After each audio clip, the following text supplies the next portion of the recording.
Over the last few days, I've spent a lot of my time in prayer and been praying for many people. And one man that came to mind was the man who was my master when I first joined the Discalced Carmelites, a very holy man, a very austere man, an extraordinarily good man. And I remember when I was a novice talking with him about my own struggles, about the difficulties about myself that I was beginning to recognize. He looked me in the eyes and said to me, "Brother, you will not change, but through those failings, you will come to know yourself, and in them you would experience the love of God. Until one day, when you experience this for the first time in your life, you will know what it is to be loved by God." Because he said to me, "We are not loved because of the good things we do. We are loved because of our need of God's love." Today's gospel is one of the most powerful ones. It's in St. John's Gospel. Mary of Magdala comes to the tomb first and finds there's nobody there. And then she runs and tells the disciples. And Peter and John come running with her. John gets there first, but he waits. And Peter comes, he looks inside, sees nothing, and he walks out, and he's puzzling about what happened. John enters the tomb.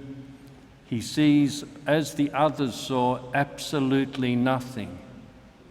And then he knows Jesus is risen, and he believes. The story of these three are so crucial, not simply to Easter, but they're crucial to what it means and to what the human experience is. Because you see, only one of those three, and in fact we think of Mary of Magdala as the great saint, and we think of Peter as the prince of the apostles, and neither of them recognized anything. Why? Well, if you follow the Easter story, Jesus will appear to Mary of Magdala and fix up in her what stops her from recognizing the risen Christ. And he will come to Peter and fix up in him what is missing, which is what he does in every appearance after the resurrection, because he knows that there are things about ourselves that we can do nothing about. And as we get older, those things that we can do nothing about, I think if we have any wisdom, become a greater reality in our lives. I do not recognize in myself any good that I've done. But when I look into myself, I see those things which stop me from loving and dividing me from God. You might say, "But Bishop, they're not very big, are they?" Well, maybe in your eyes they're not very big, but in my eyes they're gigantic, because they are the things which prevent me from loving as I'd like to love. And as we stand here on Easter Sunday, if you have been walking with Jesus, you will recognize within yourselves all those things which stop you from loving, which stop you from following Christ, and you don't know what to do about them. Well, Jesus, as he came to Simon Peter, to Mary of Magdala, to the two who walked all the way out of Jerusalem, to Thomas in the upper room, and to many, many others. He came to them knowing what they could do nothing about, and entered their lives in this place. The invitation for each of us in this Easter period is to now in all humility allow Jesus to come and touch us in those places. And don't come to me after Mass and say, "I don't have any such place." Because if you'll come and say that, my answer simply will be, "Well, you don't know yourself."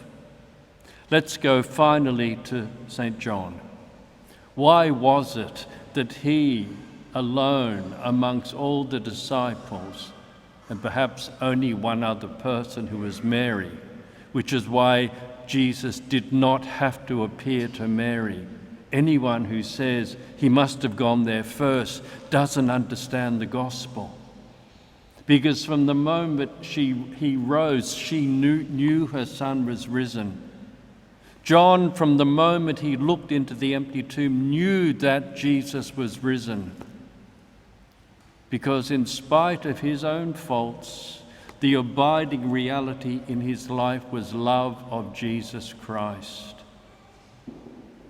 And because of that love, he recognized before all of the others that Jesus was risen. And for all of us, that love that we have for others, that we have for God, that we have for Jesus, is the thing which brings about, through the grace of God, the healing of our own weaknesses and failings. We've gone through Lent, we can see our failings. Let us walk through Easter, inviting Jesus into our lives.